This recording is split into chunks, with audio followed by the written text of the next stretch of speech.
Hello, welcome to the GeoShow. So one of the most iconic discoveries in all of Earth science is the insight that the dinosaurs were extinct because of a massive meteorite impact. And today we have the pleasure of sitting next to the man who discovered this fact. Co-discovered.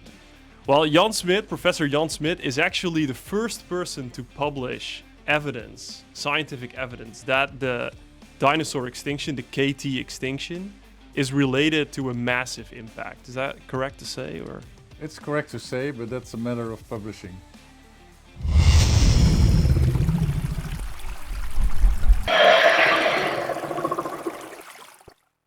I mean, the editorials of Nature knew that the Alvarezes paper was coming along, so they sped up the process of publishing it. So they were first, actually.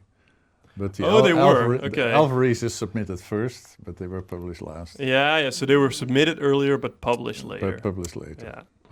Okay, but anyway, in any case, Jan Smit is one of the key people in the process of discovering arguably one of the greatest discoveries in all of Earth science. So that's fairly amazing. So we're very lucky to be here, have him as a guest. Limburg, we have a KT boundary. Hey, we were there last week. You were there in the caves? Yes. Okay, so Professor Smit, I would just like you to give a sort of sketch or a sort of narrative from your perspective, how the discovery of the KT boundary cause, so the cause behind the extinction, came about. Like, what were you doing? Were you a student? Who else was involved? Like, were you communicating with these people, etc.? Well, it was serendipity, you can say. Because like in Holland, we're flat, there's nothing to be searched. So our University of Amsterdam was sending students to the south of Spain.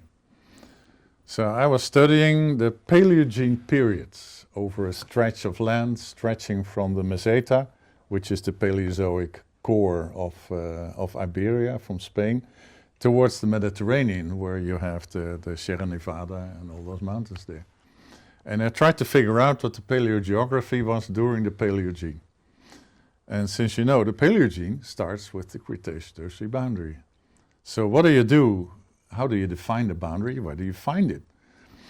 And I also happened to be an assistant, what I did for a living, in determining planktonic foraminifera from the Cretaceous as a service for all the students working in the field.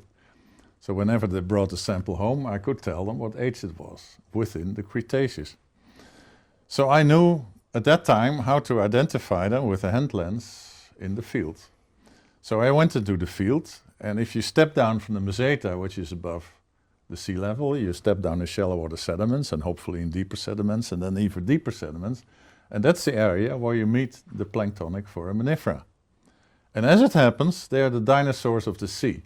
So they got totally extinct as one of the few members of the plankton right at the KT boundary. Well, for me at first that was a means of determining where the Paleogene began, and I did my studies in 72 and 73. But in the end, it was impossible to make a connection between Spain and the Sierra Nevada and the deeper areas. It just didn't fit. So is this boundary, is this something you can clearly see when you're there? Is this something you can just see? Once you know it, you can see it in most cases. And not only because the whole planktic flora and fauna completely changes over, and also because, and I learned that later, there's a slight climate change, not in the short run, but also in the long run. So you can see red sediments from the Cretaceous passing into gray sediments from the Paleocene. And in 1974, I became bored without having found a solution for the Paleogene. How can I make the connection? I found the question of the extinction of the foraminifera much more interesting than what I was doing, reconstructing the paleogeography. And as it happens, one of the most continuous sections in the world, and still ranks among the 4 best sections in the world, was exactly in my field area, near the town of Caravaca, which is a pilgrimage site right now. And it has a thick package of sediments going from the Campanian all the way to the Eocene. And there were already people before that. They mentioned in their PhD Gijs van Veen, that there was an excellent KT boundary there and it should be studied, blah, blah, etc., etc. So then I set out to study it in my own field area, but there was always a hiatus there. There was something missing in time. And I studied publications about it, so what do I do to have the most complete section? Well, that was the one I talked to you about.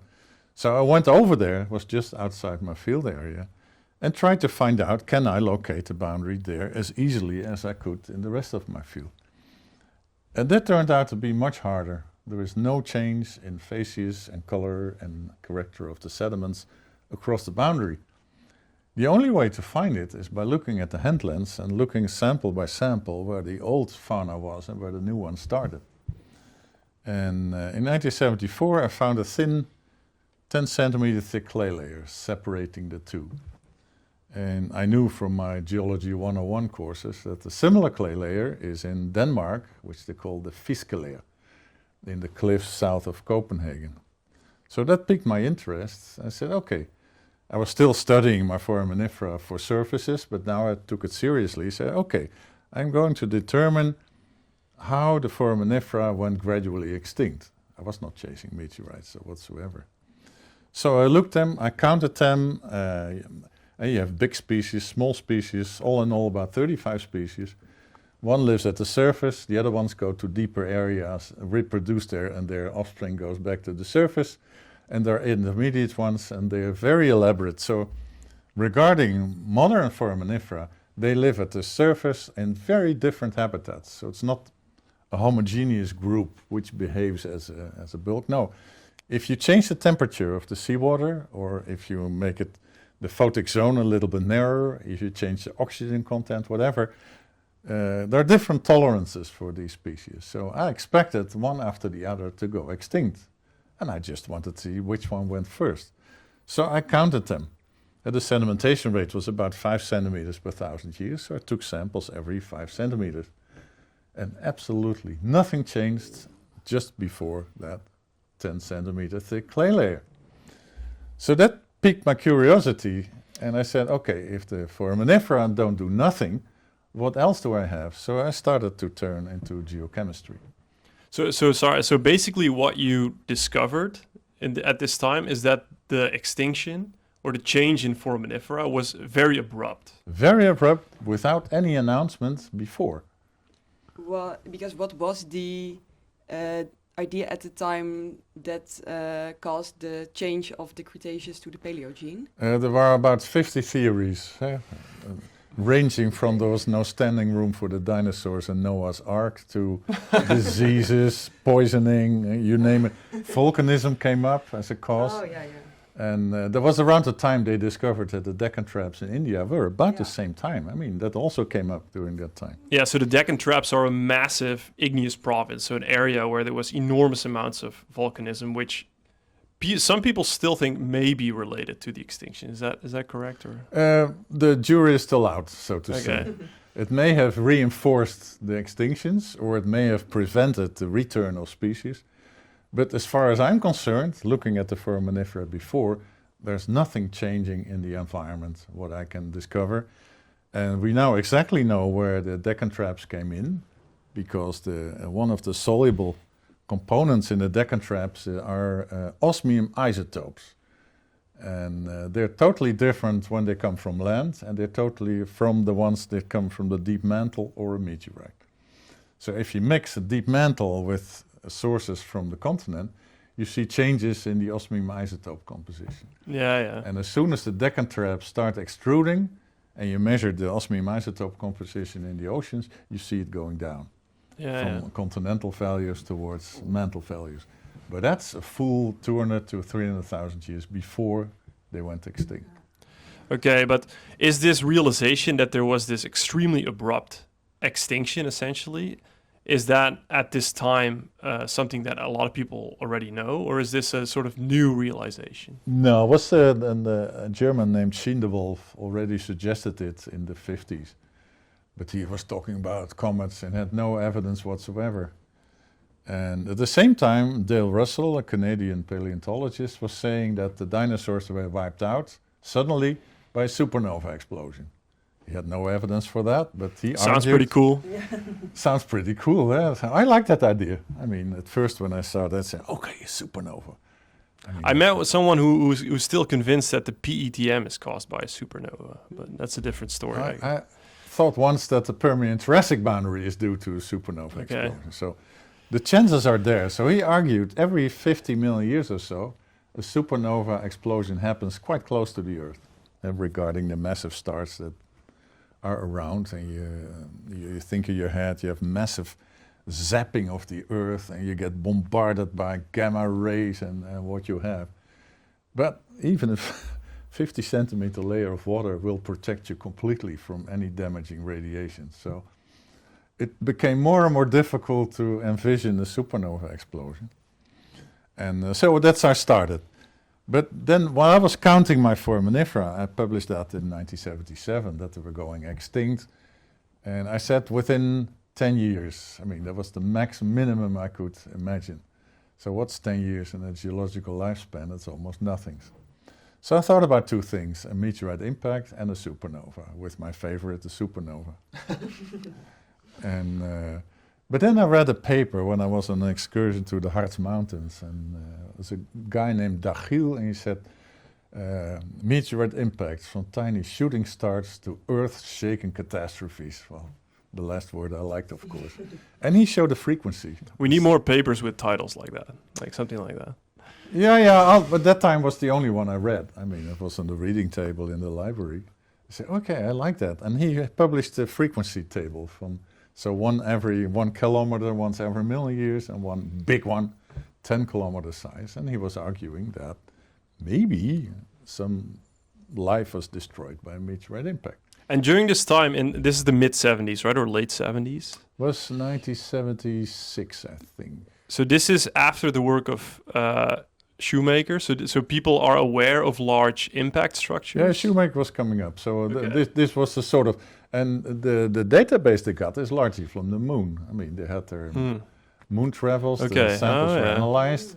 So the first good estimates of the density of meteorite impacts is from the surface of the moon. Yeah, you see fresh impacts, old impacts, etc. So, and the number of craters recognized on the Earth was rising as well. So they had a couple of frequency statistics. Say, okay, within certain number, this is what you have. So I said, once every 100 million years, a big impact, say a 10 kilometer size, that's big. But even so, if you imagine the world as a iron ball of 50 centimeters, and you have a tiny pinprick, you throw it in it. I mean, I could not estimate or envision that a meteorite impact at one side of the Earth would influence the whole thing over the whole globe. Because that's what you need to do. It's easy to kill dinosaurs. It's much harder to kill all the plankton and all the oceans. Because this extinction at that time and still today is completely non-local, right? It's basically... No, it's global. It's global, but it's equal I've been to around so many the world. places now. Yeah. It's equal wherever you go. It's the same as unannounced, and it goes suddenly. If you're at Seymour Island in Antarctica or in New Zealand, where I've been twice, I mean, you see nothing happening before, and then boop, like it's zapped, you see it's going on. For me, that was a main argument, that nothing happened before. So I started searching with geochemistry. And so in 1977, I put my first samples in the nuclear reactor in Delft, where they have this neutron activation facility. And they can determine a whole suite of trace elements.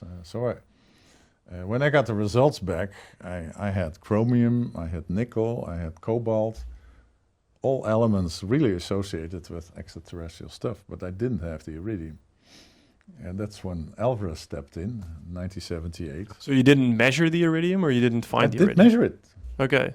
But this was a shotgun approach. I wanted to have everything just to see what pops up, what does not pop up. So first I had the sulfur, selenium, arsenic, and cobalt, chromium, a whole suite of them, which some of them I now know are associated with the results of the mass extinction, the mass kill, so to say.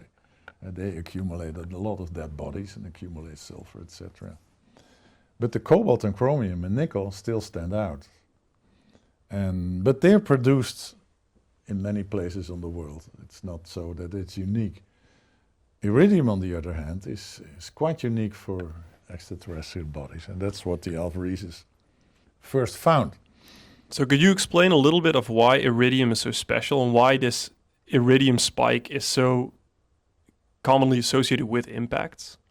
It's good to see. I mean, the Earth, let's put it simple, in the beginning started as a hot ball, mostly made of iron. And when it melted, the group 8 elements in the periodic system, which include iron, chromium, and nickel, but also palladium, osmium, iridium,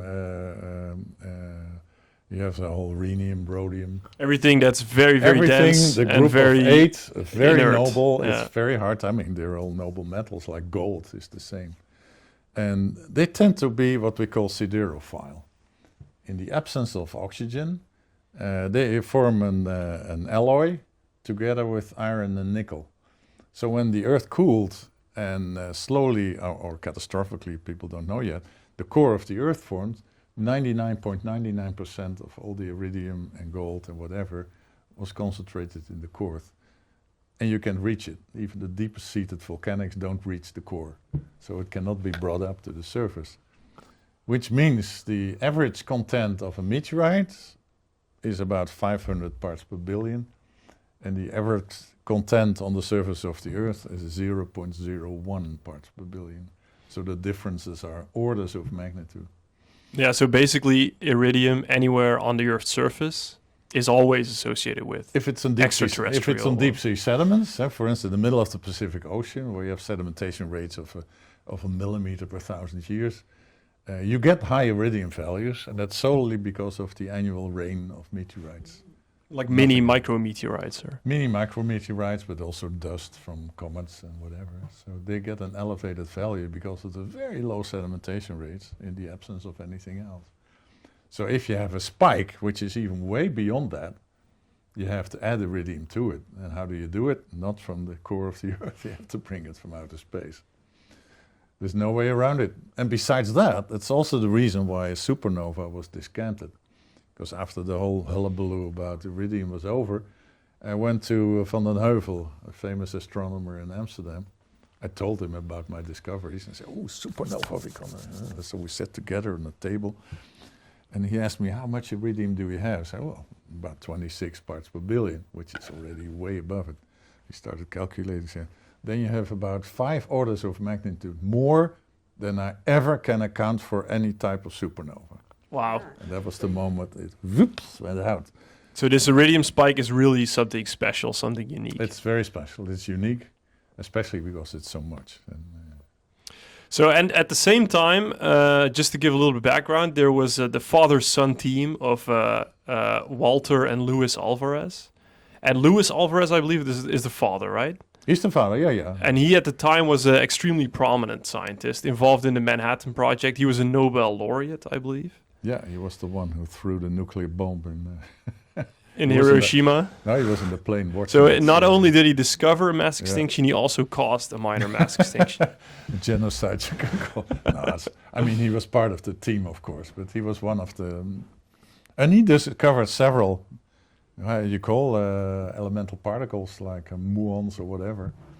And he's one of the last one to win a sole Nobel Prize without anybody else. So.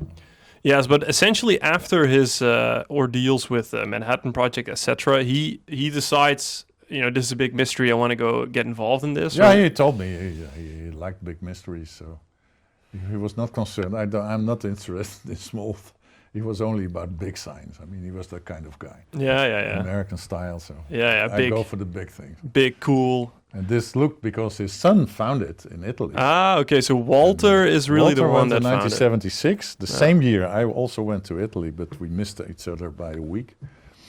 And so I took samples, he took samples, and he put his Italian samples in the nuclear reactor. I put my Spanish samples in the nuclear reactor, but we didn't know about each other.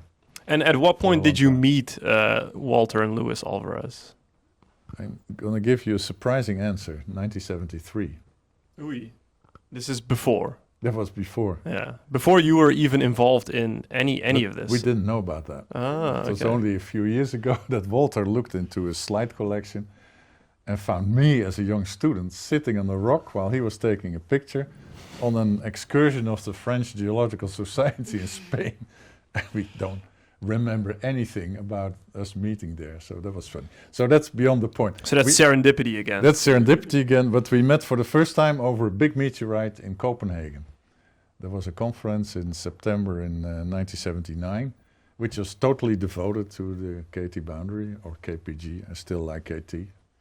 Sounds a little better, doesn't it? Yeah, KT. yeah. I mean, so we were submitting our abstracts, and I said I had nickel, cobalt, etc., and a sudden extinction. And he said his experiments showed it was not a supernova, the iridium, but something from whatever, outer space. Could be a rain of tiny meteorites or a big impact. And he didn't know that at that time. So we're talking among each other. And we were the only ones in the room who believed it, because there was another theory at that time, which said the Arctic Ocean is an enclosed basin, and it was a freshwater lake. And at that time, we know Greenland and the North Atlantic split open more or less. So this is during the late Cretaceous. Well, at the end of the Cretaceous, it didn't specify. I mean, if you look at the reconstructions, it's still the time that the Atlantic went open. So they said the Arctic Ocean flooded over the saltwater oceans and sort of covered it globally with a lid of fresh water. Great theory. So that was the idea why the foraminifera went extinct. That's what they said. So they were suffocated and shut off by whatever. Now, how would that kill dinosaurs in the middle of the continent? Well, that's their problem, of course. They said this is the beginning. Maybe there was a climate change. They didn't specify the timing. And I was specifying the timing ever since. I diminished my 5 centimeter samples and took 1 centimeter samples, and still they didn't budge. They still went extinct suddenly. And I had in the north of Spain an even better section, even more expanded, and still they got extinct so sudden. And if you look at the timing of the opening of seaways, that's not done overnight. That has to take time. You see slowly that especially the foraminifera would go out one by one if they had a lid of fresh water across them. So this hypothesis was not much good. No, that was the last time I ever heard about it. But at that time it was new, it was refreshing. So everybody in the room said, "Oh, this is a new theory," and we. I mean, they're not wrong. Arctic water is refreshing. That is true. Yeah, that certainly was. So we were looking at each other, Walter Alvarez and I said, "Okay, we're the only ones in the room who believe in a meteorite impact or something from outer space." But that's part of the story behind it. So when did the scientific community and other people change their opinion about the chance of an impact? Well, mostly because place? 2 years later, both of our papers appeared in 1980, and we had so much supporting evidence already at that time. Yeah, of course, I started looking in the layer, and it turns out that the 10 centimeter layer was underlain by a 2 millimeter thick layer. We didn't know that. I mean, in Italy, it was just a layer with iridium, and I had an upper layer with black clay and a lower layer, very thin, with most of the iridium in it. And I found tiny spherules in them. And so the year afterwards, I published that we had something microtectite-like directly from a meteorite impact. Oh, and this is after your 1978 paper discussing the iridium spike and Alvarezes paper. The 1980 papers, that's... Oh, sorry, 1980. 1980 papers, 1981, I published the next one. Okay. Stating that we had supporting evidence. Oh, in the spherules. In the spherules, I say, okay.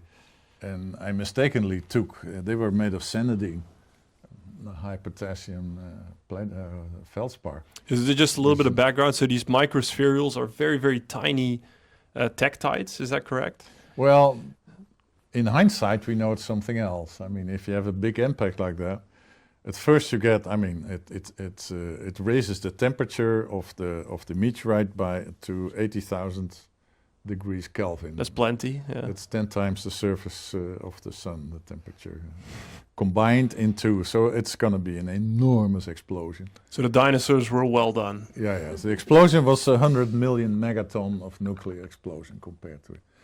So I mean. So 100 million. How many Hiroshima bombs is that roughly? Is that About 1 billion. A billion Hiroshima bombs. Yeah, all at the same time at one place. Wow. Yeah. So you can imagine it not only explodes and creates the huge crater, but it also vaporizes a lot of material.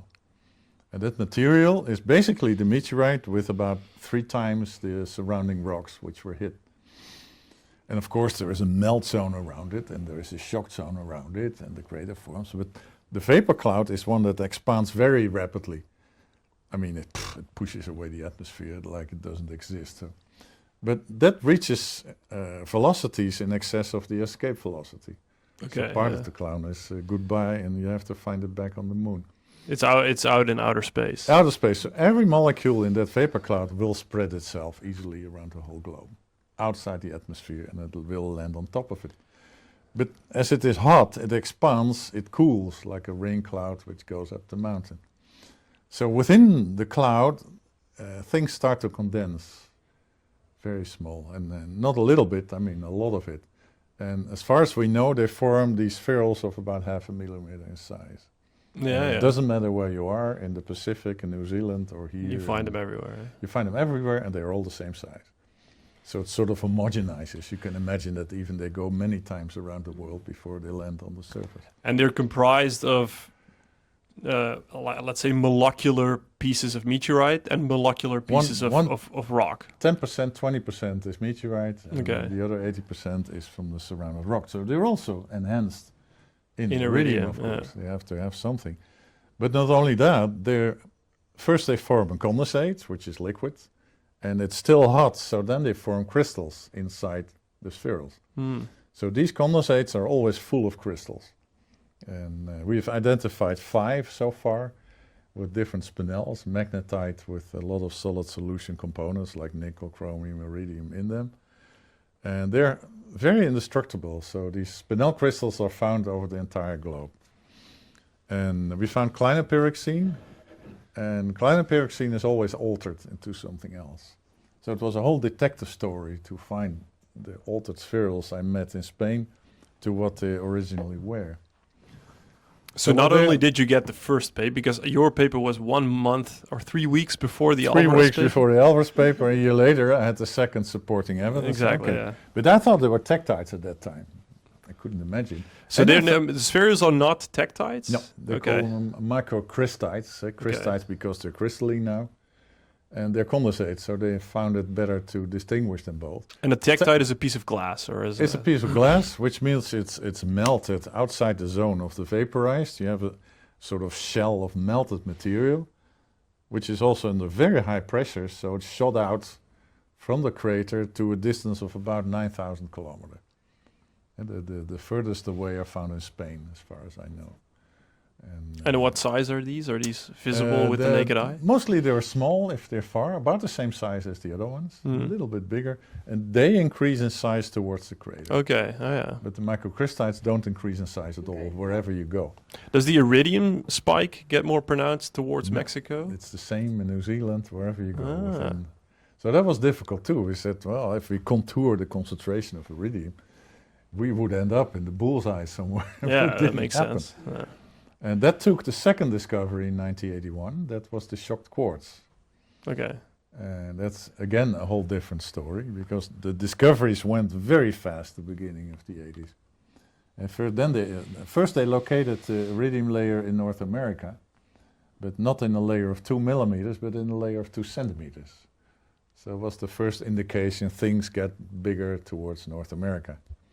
Towards Trump and associates. And, bigger and better. Everything gets bigger towards America. Intuitively, I didn't want to believe it at first, but the first time I went there, I saw the layer with my own eye. Because at this time, nobody knows about the Chicxulub crater, right?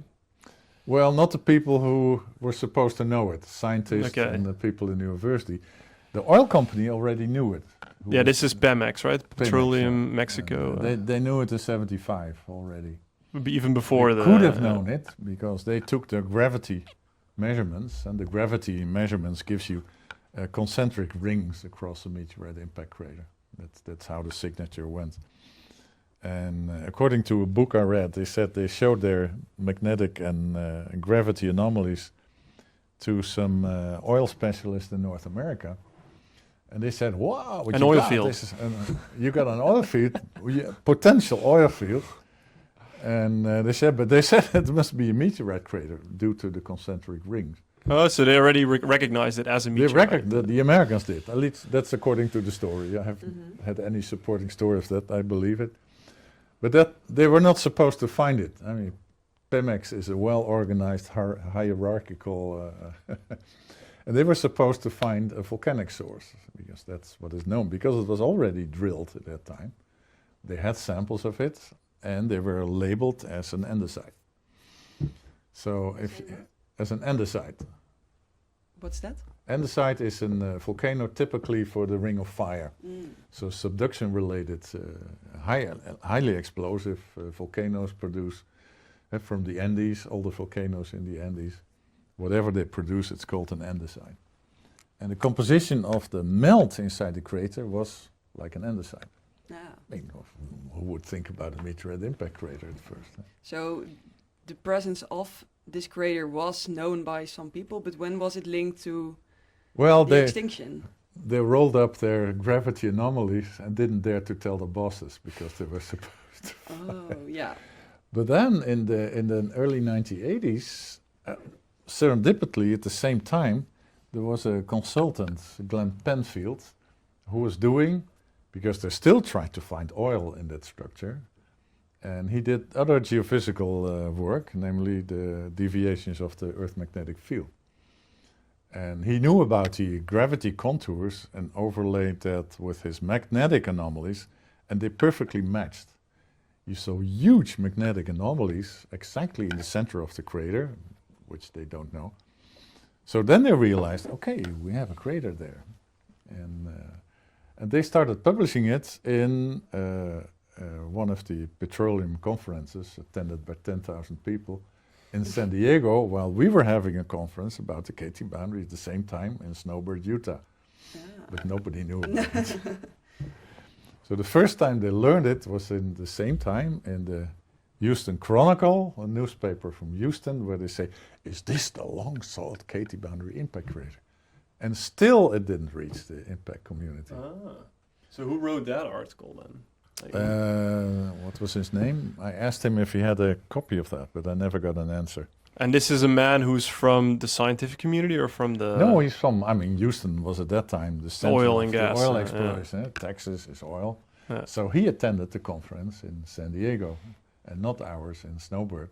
And so they put one to one, a big question mark, and everybody forgot about it. I mean, if you go in America, you take in the checkout stand the National Enquirer, it's full of bullshit, like most of those papers are. So this was quickly forgotten.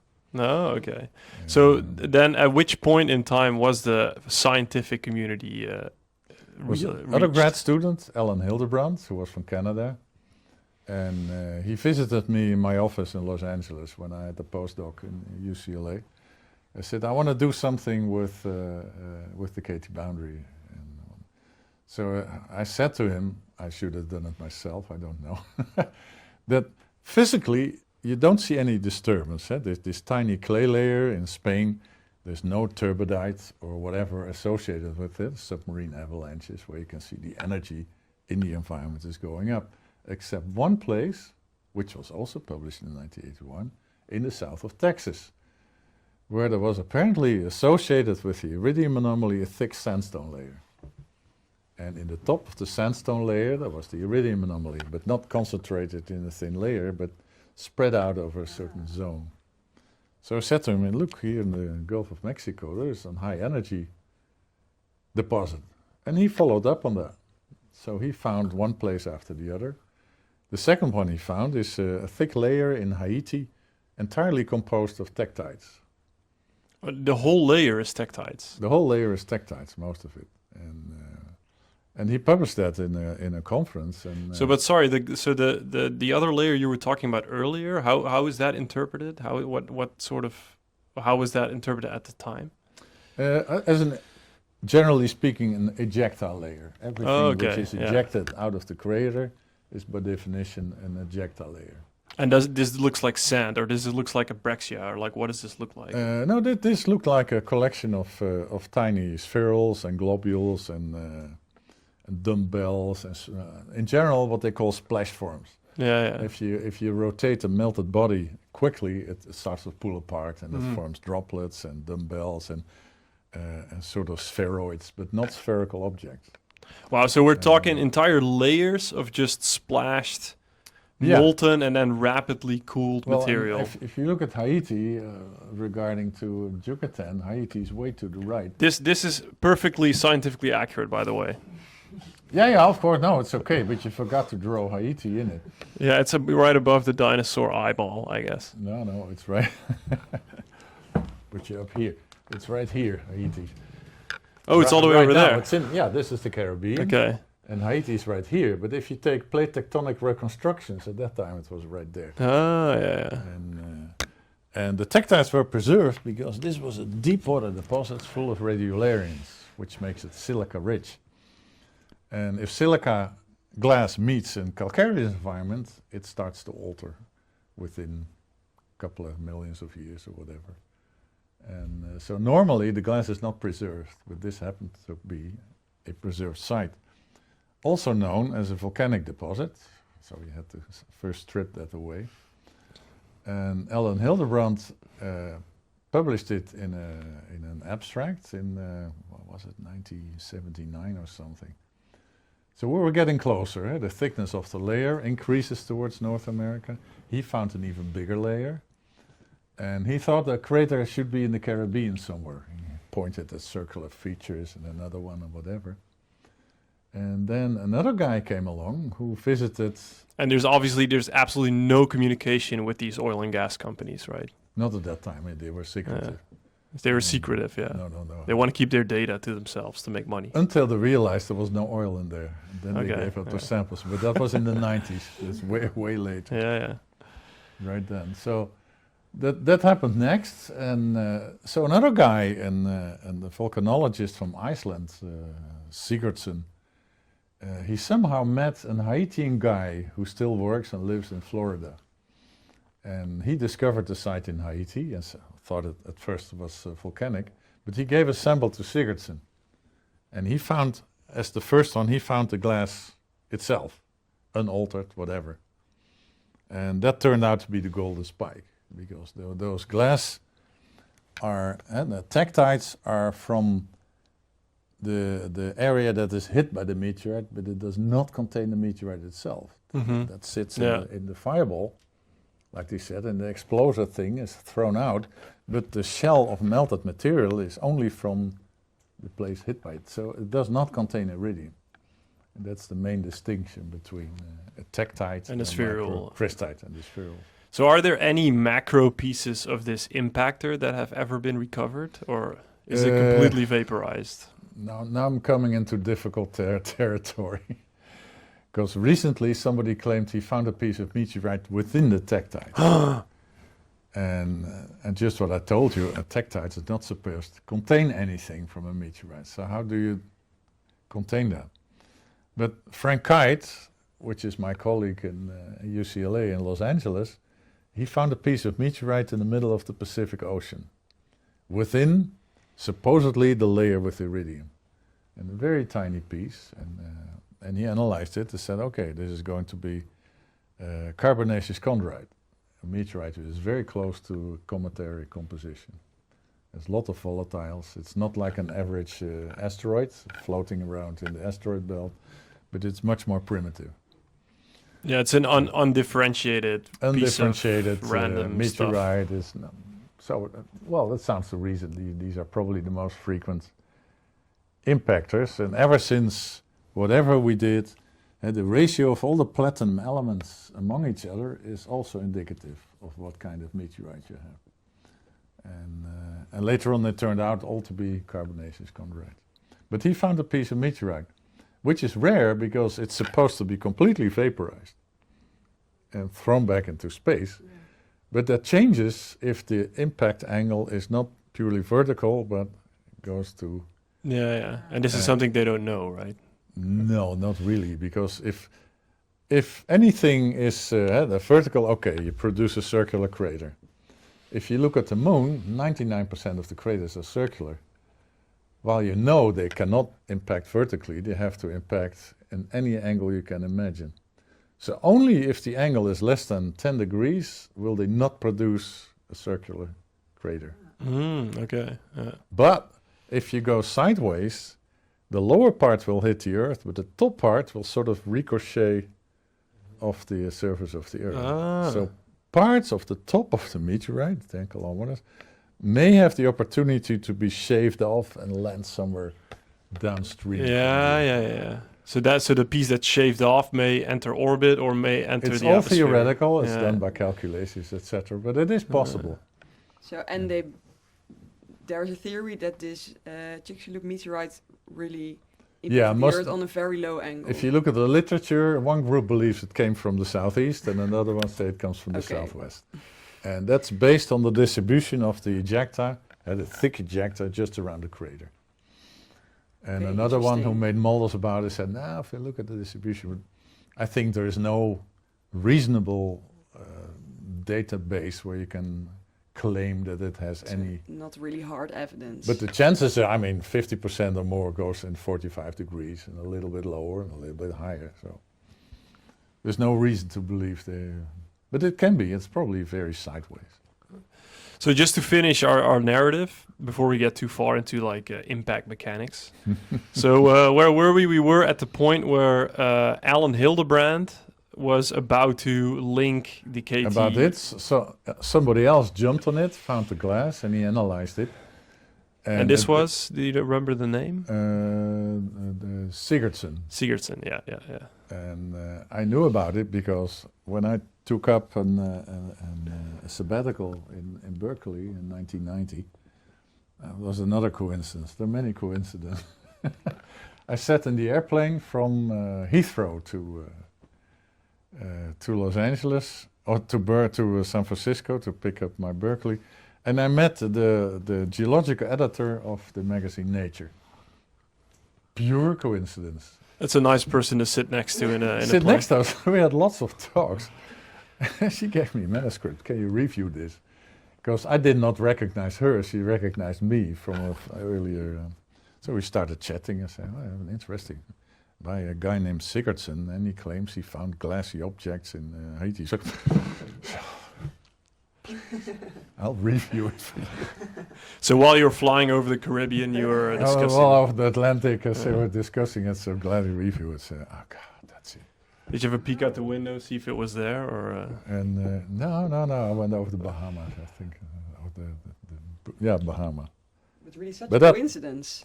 That's a coincidence. Yeah. I got to view it. Of course, it came out. I said, I gave it a very positive review. Said, this has got to be it. And he made a link to what Alan Hildebrand already discovered, that there might have been a crater in Yucatan. So he brought one and one together and said, okay. So this was the first time the glass was found. In 1990, the crater was found. And the composition of the glass and the composition of the subsurface of the crater was an exact match. Okay, yeah. And within details, everything from samarium, neodymium isotopes to the composition of the andesitic composition, etc., etc. So then it was basically done, right? It was a done deal. Yeah, the next one came a year later, when another one picked up. There was the geochronology lab in Berkeley, one of the most famous, Paul Rennie, and who else was there? They measured the age by argon-argon methods. I suppose you know what argon-argon measurements mean. Yeah, it's a type of radiometric dating. Yeah, it's very accurate. If you have lots of potassium in your rocks and it's well sealed, like in a feldspar crystal or in a glassy object like this. And so he measured the tektites from Haiti together with the one drill core which is preserved in the crater itself there's always a pool of melt that's left behind in the initial stages of the crater. Yeah. And in this case, it's a pool of melt of a layer of about 200 meter thickness. It cools very slowly, but still within 10,000 years it's cooled off. So he measured the 1 and the 2, and they came with great precision at exactly the same age. Perfection. 10,000 years or so. Amazing.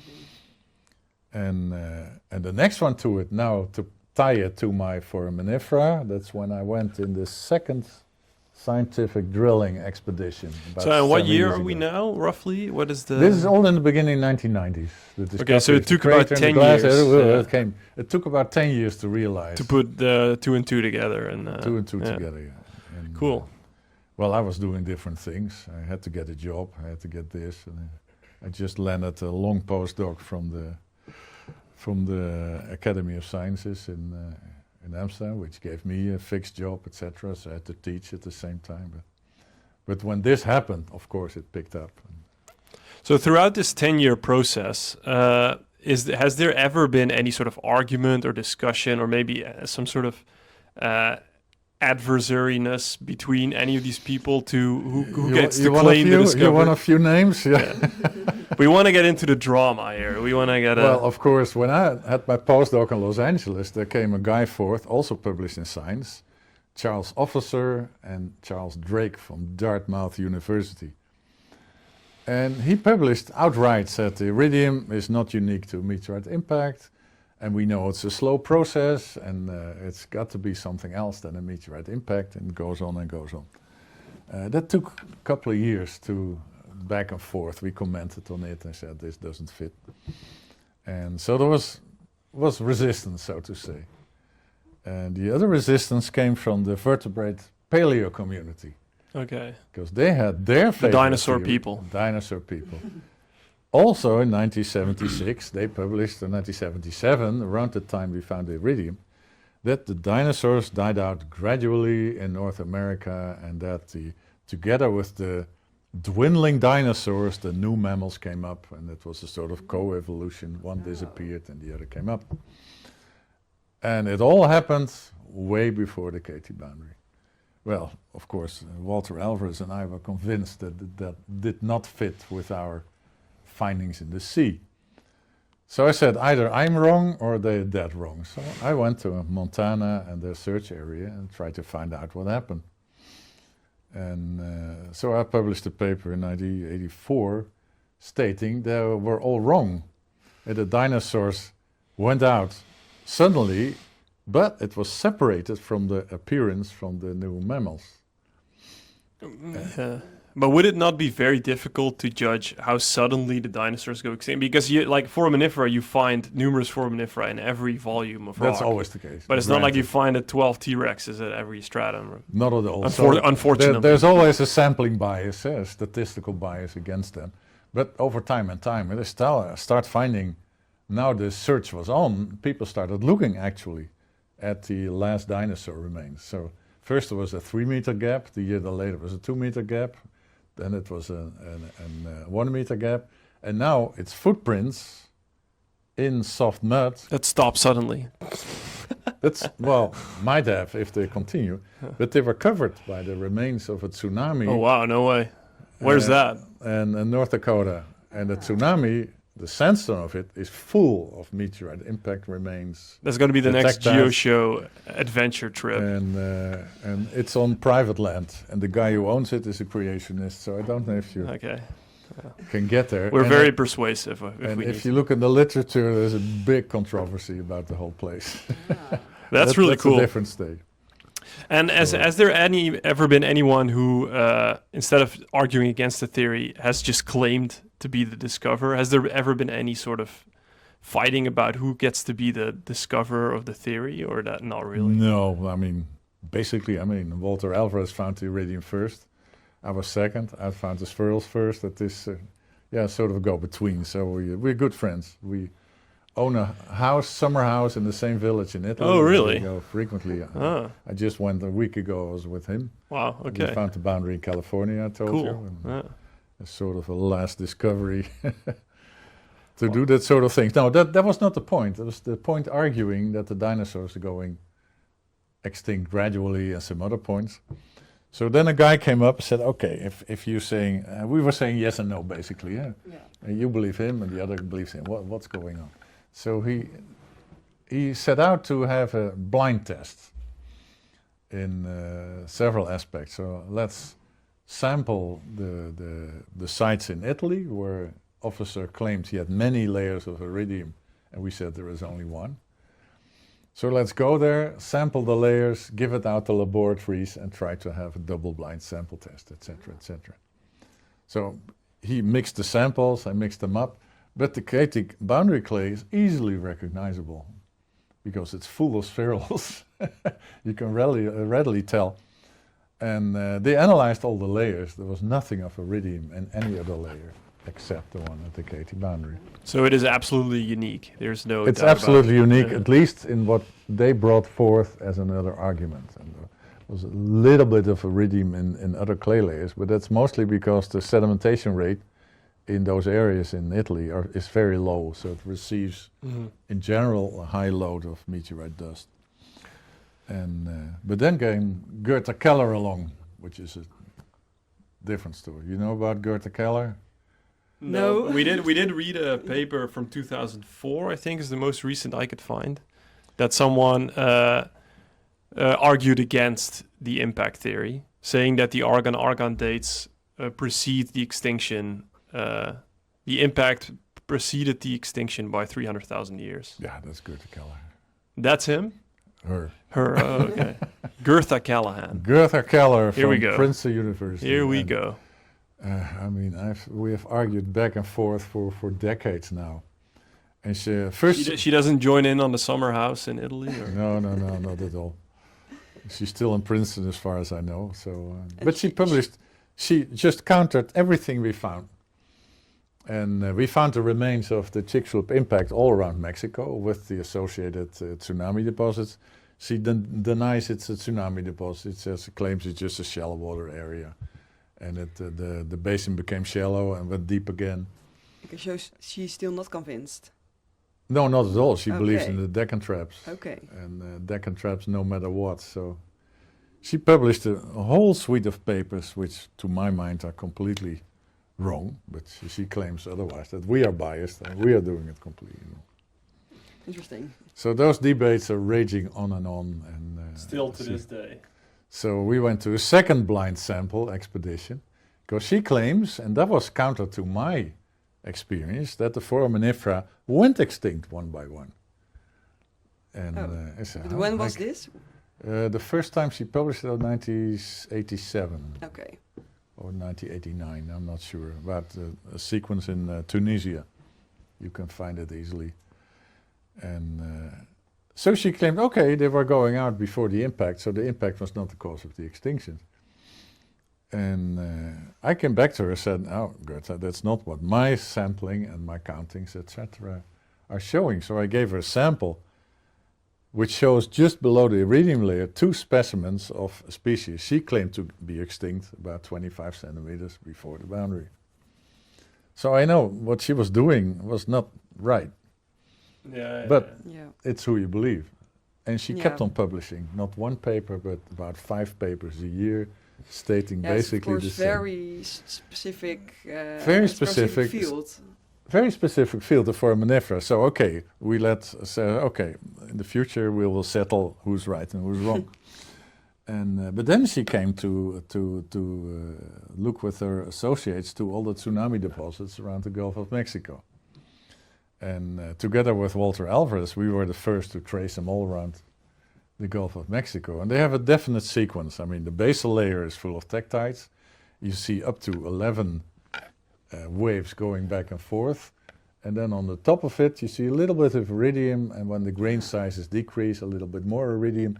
And you get the first Paleocene foraminifera on top. So it's really wedged in between your last foraminifera. And there's a definite sequence. And you see the currents going in and the currents going out. And he wasn't concerned about it and said, "No, it's not correct, because what I see is that there are spherules 15 meters below that so-called tsunami layer, which are the original Chicxulub impact, which you say 300,000 years before the actual boundary." And so that debate went on and on. And to my mind, she succeeded in muddling the issue, never being specific. But she kept publishing, so some people believe her.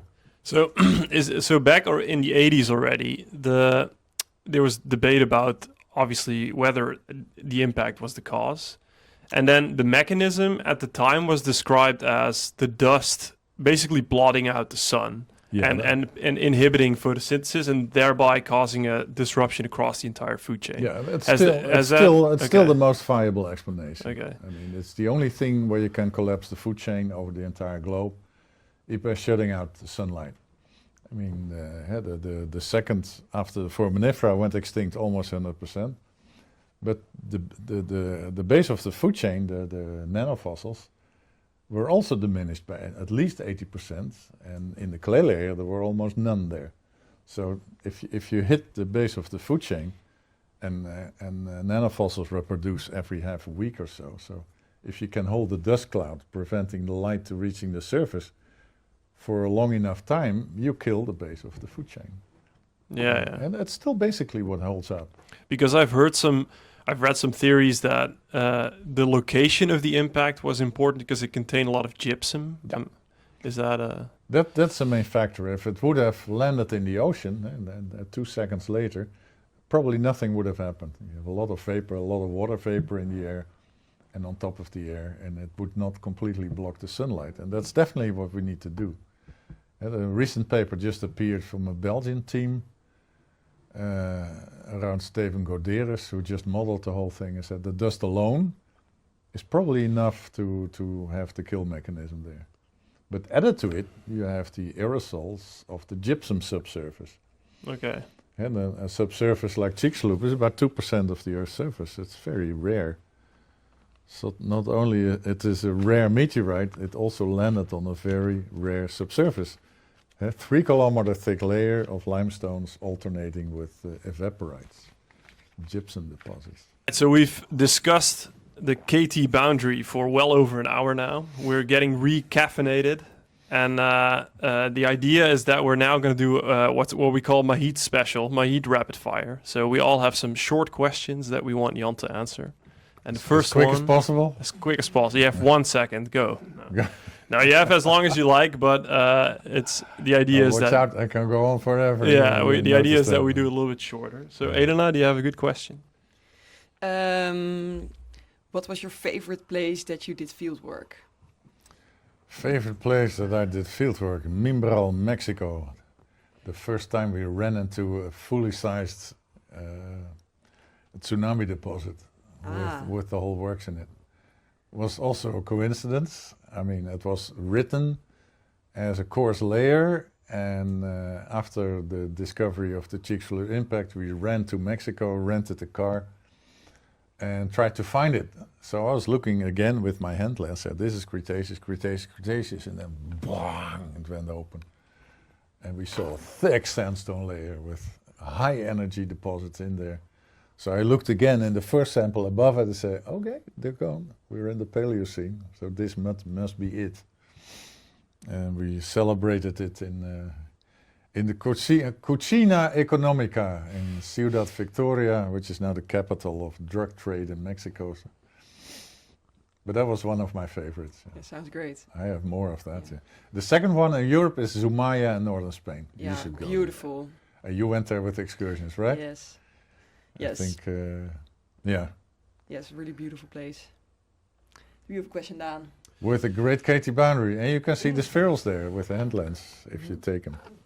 Yeah, Zumaya is one of the sort of most well-known geological fieldwork areas in Europe. It's also the place where Game of Thrones was shot, right? Yeah, It's I have where in the- my slides I have a cartoon where I put the castle on top of the cliffs. Yeah. It's obviously edited on top of the Zumaya cliffs. You know the Jan Smit bed? No. It's the keeper of the park. Has one conspicuous bed in the Danian, which runs on top of the long spur, which runs from the chapel. You know the little chapel on top of the hill? It's just next to the chapel. It's a double bed. And they nicknamed it the Jan Smit bed. Okay. Nice of them. Cool. So my question is, what do you think the world would have looked like if that meteorite would have missed? We would have, I told him, brainy velociraptors. Maybe. It's only makes more chance. Dale Russell, who I quoted as having a favorite of supernovas, he made a reconstruction of an intelligent dinosaur. And he said the velociraptor, or a descendant of it, have everything. He could walk right up, He has opposing fingers, so he can manipulate things. And his brain to body size was amazingly big. So maybe What would chairs Steven have Spielberg looked was like, right, though? and it becomes intelligent. Yeah. But it's all a spawn-off of Del Russell's. Yeah. So you think that maybe velociraptors would have started a sort of dinosaur civilization? Who knows? And we know now they had feathers. They were warm-blooded, so they can. So they're sort of predisposed to take the leap if they get a chance, but they didn't get a chance. So. That's very cool. So Jente has a question. What are the odds? Do you think a next supernova will crash onto Earth? Well, they set a 50 million year distance once every 100 million years. So whether it will happen or not, I mean, my daughter is an astronomer and she looks at things which are 13.3 billion years old. And she's not concerned about supernovas, but they're fine. When I was doing this, there were 2 types of supernovas. Now they have about 20, I think, of different sizes, different whatever. And so depending on whatever, an exploding black hole, that may be this next one. You were also talking about the fact that if the supernova collides on Earth, you need like a 2 centimeter level of water to be protected? Well, to correct you a little bit, the supernova doesn't hit the Earth, but the radiation from a supernova may hit the Earth. And material, if you look at those beautiful space telescope photographs, I have a screensaver which refreshes every day, and you get these beautiful remnants of supernova going with a great speed in any direction. I have no idea if the astronomers found one which will collide with the Earth, but it's certainly possible. And if one does, what do you think we as humankind should do? Dive in the water. As fast as possible. Because we get a high dose of radiation, so we should seek protection for that. Do you think 2 centimeters will be enough for that? Maybe. I hope you're right. Anyway, it will create a disaster, so mankind is so specialized it will not survive in its present form. Maybe an Ark of Noah will escape, who knows? People who live underground, and there are plenty of science fiction novels about it. So our previous guest was Frits Hilge, who you undoubtedly know. Very well, yeah. And we asked him how much time he spent in the field, and his answer was he cumulatively spent about 9 years of his life in the field. Do you have any idea of how much time you have spent in the field? 9 years may be a little bit much, but I've been study for 50-something years. And I usually spend a month, so 15 months on average. 15 months, which is 4 years. That's also very long. That's very long. Yeah. Yeah. The first year I went in the field, I stayed for 3 months because I loved it. The second year as well, the year thereafter 2 months. And then it slowly got down. In the course of your career, how has your perception of Earth's history evolved? It evolved from a perspective of everything being gradual to mainly that things are not going gradual. So what I'm teaching now, a big history course, is about the big events in Earth history. So I'm talking about the 5 big mass extinctions. I'm always talking about the Cambrian explosion, the snowball world, the great oxygenation event, and the origin of life, of course. And so as I go with the students in the field and say, okay, what do you think if you see this big pile of limestones, how much of time you think is represented by the actual rocks? And they're looking at both things, a fleece deposit and a well-bedded like in Zumaya. So in Zumaya you say almost everything is represented by being a tiny bit of sediment, so you can follow climate. A fleece basin is once every time there goes a turbidite and then there's quiet. So about 99.99% is represented by very sudden deposits and the rest is quiet. So that's a whole different perspective. Something is continuous in time and something which is punctuated by fast events.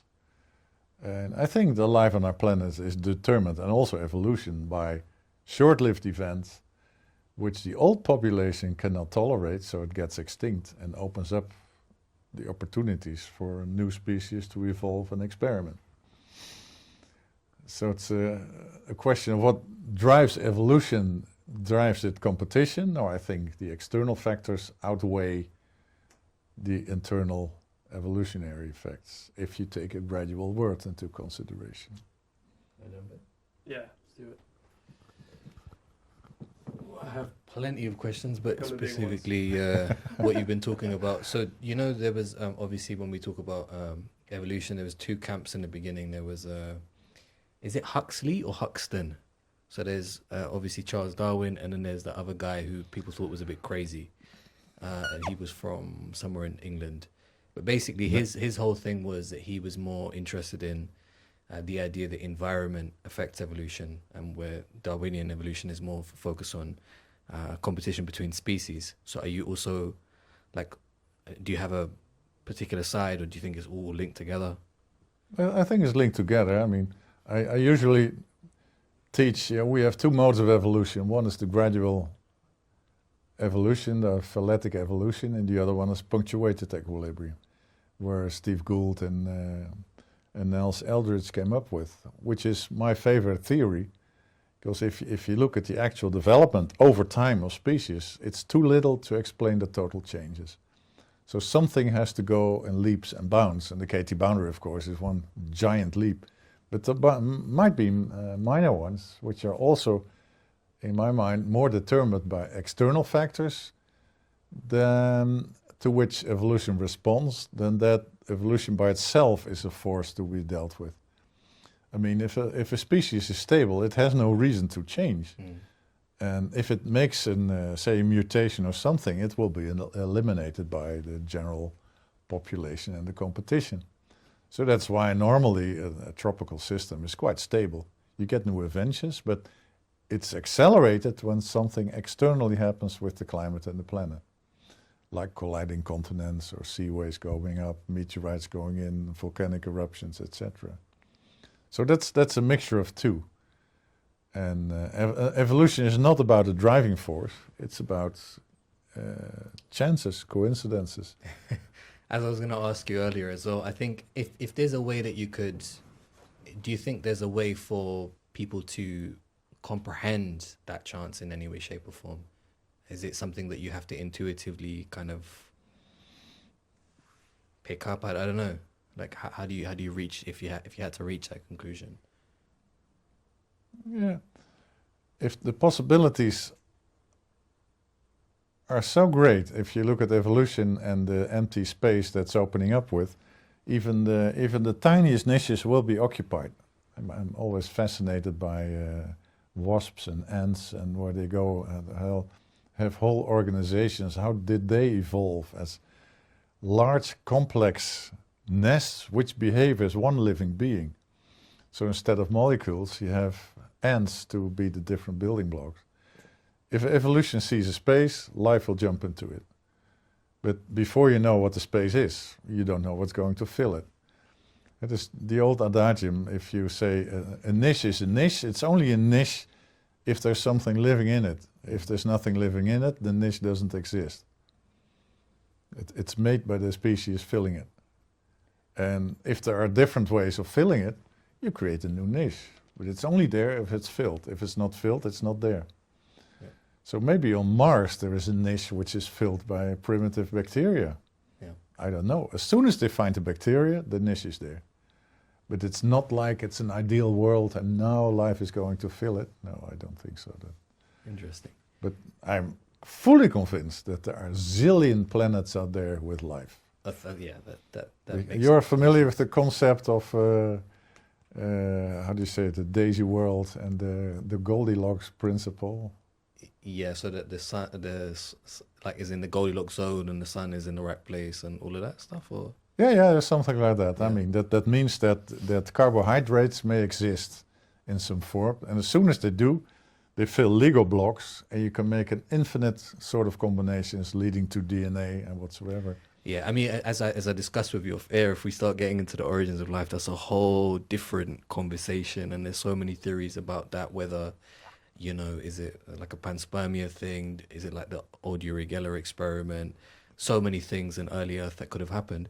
My main question, I think, was, as I asked you off air as well, do you think that when we look at the statement that if the meteor had gone, you know, a couple of centimeters this way, different location, didn't hit the gypsum, is it just an observation, or can we make any conclusion from that it may have changed the course of history, exactly like Daan asked with the raptors? Sure. The intelligent raptors. Well, that's just a matter of coincidence, of chances. If it hits the ocean, probably nothing would have happened, although very little. Yeah, that's the way it is. There's no directive force which determines that evolution goes this way or that way. No, it's a matter of opportunities. Where it goes, it goes. You want to do another one? Yeah, one last one. So we've discussed this off air. The last thing I think I'm most curious to know is when you were a master's student. So when you've come into this project that you're doing, and by the sounds of it, you're interacting with all these different new techniques, these different machinery, so on and so forth. How did you know what to use when? Did you have to worry about budgeting? So I remember I was doing something with thin sections a while ago, and then when you hear the cost of these things, you have to be very, very precise in what you're going to use and how. So did you have to do a lot of independent research? Was it right conversations at the right time that allowed you to... Well, I wish I was rich at that time when I started. I should have made so many more observations. And the thin sections I made myself in the lab of the thin section, because there was somebody else always with a pile of other rocks to be waiting, and I was impatient, so I did it myself. And I should have done things differently, but not necessarily with a lot of money. The facilities in Delft were open to everybody to do neutron activation and trace element analysis. Nowadays, you have to pay 250 euros for every analysis. At that time, there was enough money to do it. So I sent batches, about 150 batches, to Delft to analyze it for free. Well, it's not a free world anymore, so you have to be careful. I'll end with this last question. Do you think that universities would benefit? So, for example, let's say that someone hasn't done a degree per se, but someone's like a citizen scientist, and I don't know, they want to know they want to use an isotope machine to measure something, or they just generally have an interest in something. Do you think it benefits institutes to open up their equipment and their expertise for people, especially if they're paying for it, to be able to use these facilities? Yeah, I think so too. If there is enough possibilities, though, and that's usually the problem. I mean, and the operational cost of even a microprobe is considerable. So you always have to bring in money. There's nothing free nowadays, which is a big problem, I think. Any closing remarks you'd like to make? No, it's fun to do. If you need me any other time. Episode 2 coming soon. Another 3 hours, perhaps. I mean, we've covered a huge amount of subjects. Yeah. Maybe too superficial here and there. Fraud in science, things that go wrong. Yeah. A lot to talk about. I would love to discuss chance with you again. Yeah, so Professor Jan Smit, thank you very much for coming to the GeoShow. I hope you had a good time. I had a good time, certainly. And yeah, we'll definitely make something nice out of this. And I hope to see it one time. Do you put it on the web? yeah, it will be uploaded on YouTube, actually. Okay. So this is only the third video that we make, so we want to collect a couple and then we submit them suddenly. So yeah, I hope everybody had a good time. I hope you learned something about Earth science. I hope you've learned it from someone who's been in the trenches for quite a long time. And we'd love to see you in the next episode of the GeoShow. See you next time.